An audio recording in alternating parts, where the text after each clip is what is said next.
பார்க்க போகிற இந்த வீடியோ கிளிப் நீங்கள் உன்னிப்பாக கவனிக்க வேண்டும். அண்ணன் என்ன சொல்கிறார் என்பதை இப்பொழுது நீங்கள் பார்க்க போகிறீர்கள்.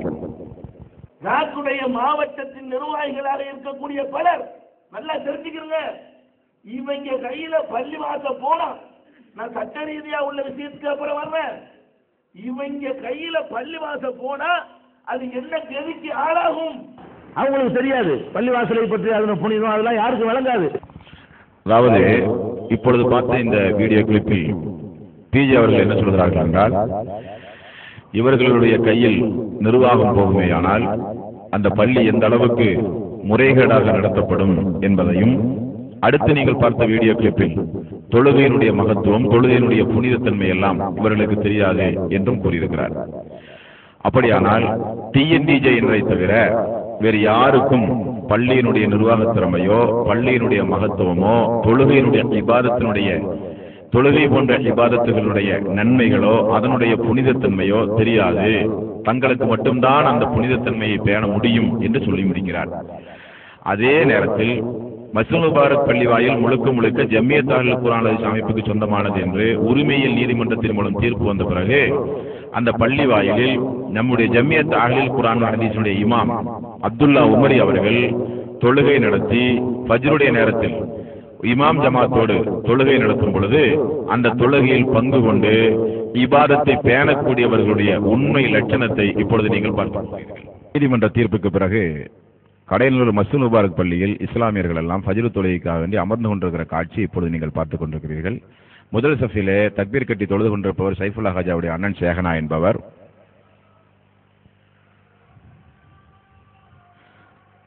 வானத்தோடு குடும்பத்தைச் சார்ந்த ரஹ்மான் ஷா அவருடைய தம்பி சிந்தா மதார் டிஎன்டிஜாவை சார்ந்தவர் இப்பொழுது தொழுகைக்கு தக்பீர் கட்டுகிறார். முதல் சஃபிலே நம்முடைய இமாம் அப்துல்லா உமரி அவர்கள் நின்று கொண்டு தொழுது கொண்டிருக்கிறார். கேஎஸ்ஆர் ரஹமத்துல்லா இம்தாதி அவர்கள் அமர்ந்து கொண்டிருக்கிறார். வலதுபுறம் எஸ் கமாலுதீன் மதனி அவர்கள் அமர்ந்து கொண்டிருக்கிறார்.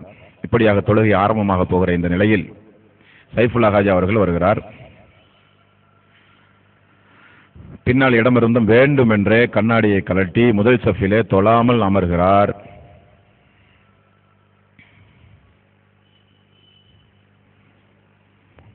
மீண்டும் பள்ளிக்குள் டிஎன்டிஜேவை சார்ந்த வானத்தோடு மசூத் என்பவர் வருகிறார். வந்து அவரும் பின்னால் இடம் இருப்பதை தெளிவாக தெரிந்தும் அவரும் சைஃபுல்லா ஹாஜாவுக்கு அருகிலே அமர்கிறார். இப்பொழுது தொழுகை ஆரம்பமாக போகிறது.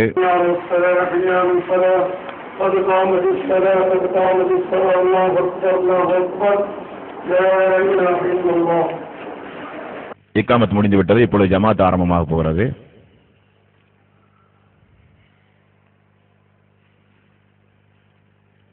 மக்கள் எல்லாம் தொழுகையிலே சஃபில் நின்று கொண்டிருக்கிறார்கள்.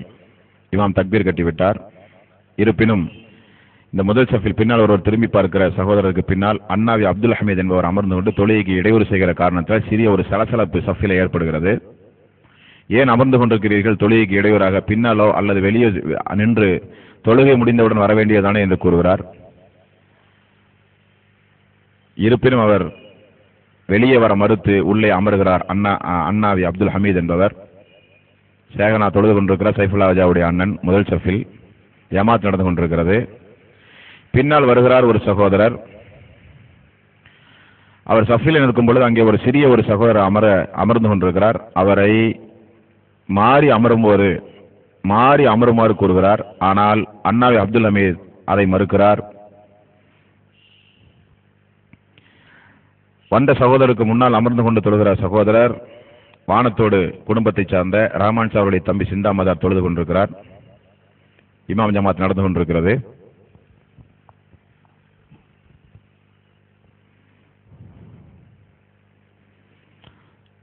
ரஹ்மான் ஷா தம்பி சிந்தா மதார் அவர்கள் தொழுகை முடித்து விட்டார். ஜமாத் நடைபெறுகிறது, வெளியே செல்வோமே என எழுந்து அவர் வெளியே செல்ல முற்படும் பொழுது பின்னால் அமர்ந்து கொண்டிருக்கிற அண்ணாவி அப்துல் ஹமீத் வெளியே செல்லக்கூடாது, அமரு, இடையூறு செய் என்று செய்கையின் மூலம் நிரூபிக்கிறார். அவர் தொழுகைக்கு முன்னதாக அமர்ந்து கொண்டிருக்கிறார். மக்கள் தொழுகைக்கு ருக்கு சுஜூத் செய்ய மிகப்பெரிய இடையூறு ஏற்படுகிறது. மீண்டும் மக்கள் ஜமாத்தோடு சேர்ந்து தொழ உள்ளே செல்கிறார்கள். இவர்களையும் தாண்டி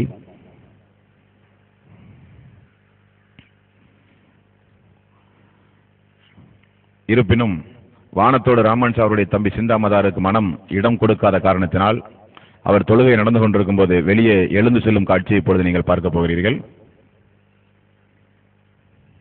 இவர்தான் சிந்தாமதார். ஜமாத் நடந்து கொண்டிருக்கிறது.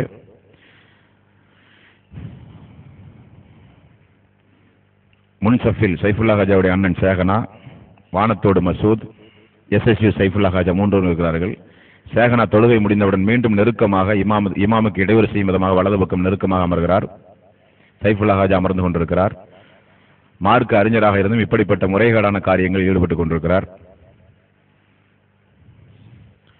இவர்களுக்கு பின்னால் இன்னும் ஒரு சஃப் நிற்கக்கூடிய அளவுக்கு இடம் இருந்தும் வேண்டுமென்றே வருகிற நபர்களுக்கு இடையூறு தெரிவித்து தொழுகையிலே அமர்ந்து கொண்டிருக்கிறார்கள்.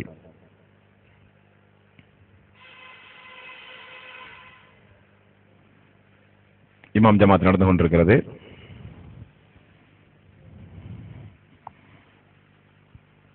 இப்பொழுது இமாம் ஜமாத் நடந்து கொண்டிருக்கிறது, பார்த்துக் கொண்டிருக்கிறீர்கள்.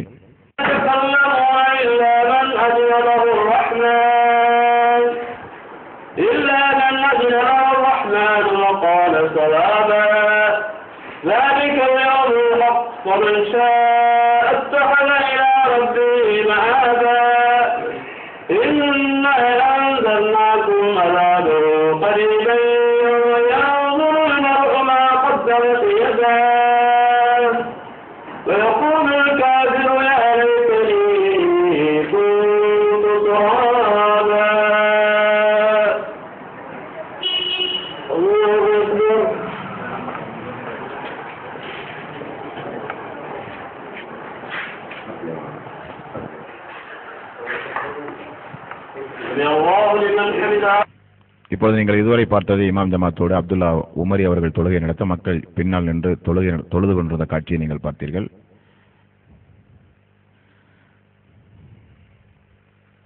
தொழுகையினுடைய உள்பக்க வளாகத்தில் இமாம் ஜமாத்தோடு சேர்ந்து தொழாமல் வேண்டுமென்றே அந்த தொழுகையில் இடையூறு செய்கிற நபர்களை பாருங்கள். ஒன்று, மையப்பகுதியில் அமர்ந்து கொண்டிருப்பவர் அண்ணா அப்துல் ஹமீத். இவர் மூலி குடும்பத்தை சார்ந்த ஹோட்டல் நடத்தும் ஒரு சகோதரர். தொழாமல் அமர்ந்து கொண்டிருக்கிறார். நடுவிலே அமர்ந்து கொண்டிருப்பவர் அண்ணாவி அப்துல் ஹமீத் என்பவர்.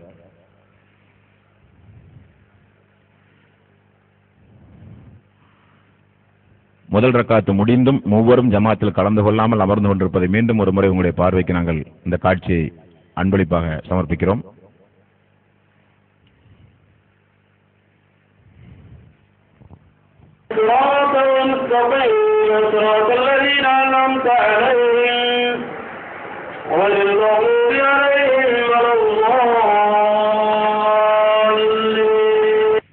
ஜமாத்துடைய ஆரன் சப்தத்தை கேட்டு இரண்டு சகோதரர்கள் தொழுகைக்காக வேண்டி அவசர அவசரமாக உள்ளே வருகிறார்கள்.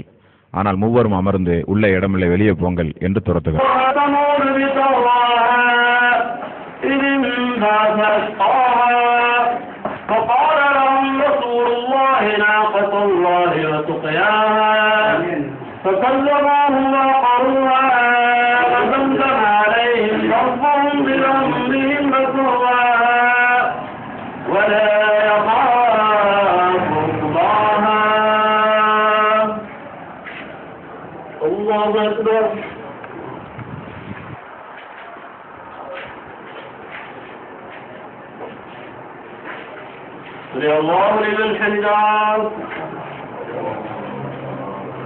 சகோதரர்களே, சைஃபுல்லா ராஜாவுடைய அண்ணன் சேகனா அவர்கள் எந்த அளவுக்கு வலது பக்கமாக நெருங்கி இமாம் சுஜூது செய்வதற்கு இடையூறு தெரிவிக்கிறார் பாருங்கள்.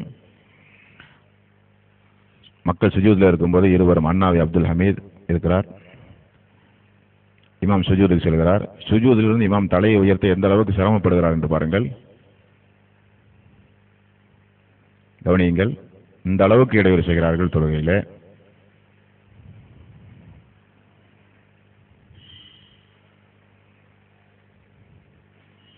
இதெல்லாம் கவனமாக நீங்கள் பார்க்க வேண்டும். இவர்கள் இபாதத்தோடு விளையாடுகிறார்கள். உங்களுக்கு தெரியாது பள்ளிவாசலை பற்றி அதன புனிதம் அதெல்லாம் தெரியாது. இதுவரை நீங்கள் பார்த்த காட்சிகள் தொழுகையில் TNTJ-இனர்கள் செய்து வரும் இடையூறுகளை இப்பொழுது நீங்கள் பார்த்தீர்கள். அல்லாஹ்வினுடைய தூதர் நபிகள் நாயகம் ஸல்லல்லாஹு அலைஹி வஸல்லம் அவர்கள் நமக்கு முன்மாதிரி என்று உருவாக்கப்பட்ட ஜமாத்தினர்கள் நாம் எல்லாம். பள்ளிவாயில் என்றாலே அது அல்லாஹ்வினுடைய இல்லம். நாயகம் ஸல்லல்லாஹு அலைஹி வஸல்லம் அவர்கள் ஒரு முறை தொழுகை நடத்திவிட்டு வெளியே வரும் பொழுது ஒரு நபித்தோழர் பள்ளியில் அமர்ந்து கொண்டிருந்தார். அவரை பார்த்து ரசூல் ஸல்லல்லாஹு அலைஹி வஸல்லம் அவர்கள் கேட்ட முதல் கேள்வி, நீங்கள் முஸ்லீமா காஃபிரா என்றார். பதட்டத்தோடு அந்த நபி தோழர், யா ரசூலல்லாஹ், நான் முஸ்லீம் என்றார். முஸ்லீமானால் தொழுகை நடைபெறும் பொழுது ஏன் நீங்கள் அமர்ந்து கொண்டிருக்கிறீர்கள் என்றார். யா ரசூலல்லாஹ், முன்னரே நான் தொழுது விட்டேன் என்றார். தொழுதாலும் ஜமாத் நடக்கும் பொழுது நீங்கள் வெறுமனே அமரக்கூடாது, தொழுகையில் கலந்து கொள்ளுங்கள், அது உங்களுக்கு நஃபிலாக்கப்படும் என்று ரசூல் ஸல்லல்லாஹு அலைஹி வஸல்லம் அவர்கள் கூறிய நபிமொழி ஒவ்வொரு ஏகத்துவவாதிகளுடைய உள்ளத்திலும் எப்பொழுதும் பசுமையாக இருந்து கொண்டிருக்கிற நபிமொழி. அன்பார்ந்த சோர்களே, அந்த நபிமொழிகள் அனைத்தையும் தூக்கி வீசிக்கொண்டு மார்க்கத்தை படித்த, மார்க்கத்தை பிற மக்களுக்கு சொல்லிக் கொண்டிருக்கிற சைஃபுல்லா ஹாஜா போன்ற நபர்களுடைய செயல்பாடுகளைத்தான் இப்பொழுது நீங்கள் பார்த்தீர்கள்.